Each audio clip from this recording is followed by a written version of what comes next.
Sometimes in my dreams I'm in a forest. It's full of trees that I climb up and down all day, especially one of them, because these aren't really trees. They're me, at least the one I climb up and down all day. I'm used to it. It's the me I see in the mirror in the morning when I brush my teeth or comb my hair or put on a big smile. But there are some other me's around too, and those are the other trees.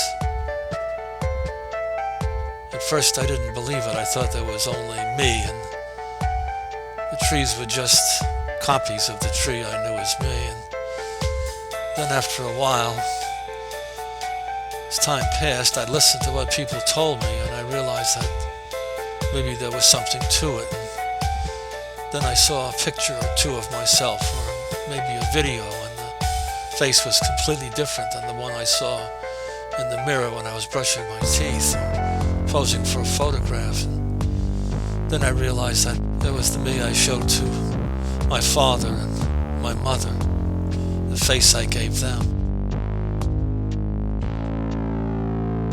And then there was the face I gave to my wives and to the women who loved me, and to the people who hated me, and to my sons and my daughter. It would seem to go on forever. I realized that I wasn't the only one, that there were other me's, and those were the other trees. It was hard to get to know them. I'd been too used to climbing up and down my tree, the one I knew as me.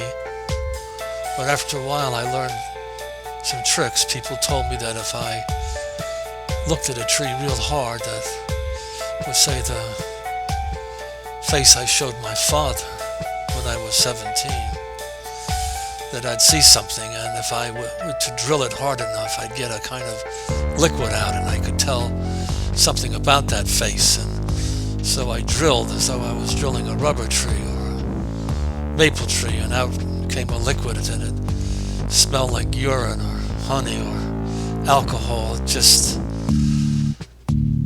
was something you'd never forget, but I didn't really know that face really any better than that, the kind of general smell it had. And so I listened to other people, and they said you could cut into the tree and you could see what was in there. You could just cut a hole in it, and you could look inside and you could see the other me. And I tried that.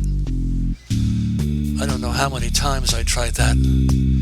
All kinds of ways, you know. You can meditate on it, or you can go to analysis, or you can read about it, or you can dream about it, and pretty soon the hole starts to grab a hold of you and pull you in or push you away, and you don't really learn anything more than you knew when you first stared at the blackness.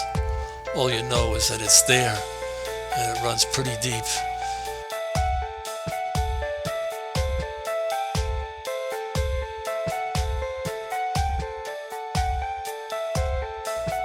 Every once in a while I'd decide I had enough of a certain tree, and I'd simply cut it down.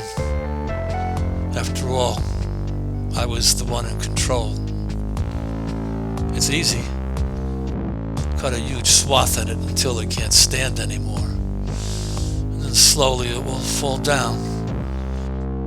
Down, and down, and down, and down, until it's lying lifeless on the ground, where you can walk up and down it and chop it into pieces and show it to your friends and write books about it. And after a while there's nothing left, just a pile of chips and pulp, and you think you got the better of it, but you really don't.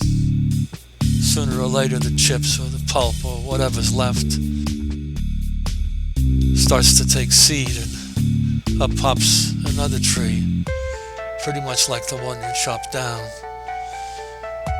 There's not much you can do about it either, I'll tell you that. Sooner or later it grows back, for better or worse. You better get used to it, brother.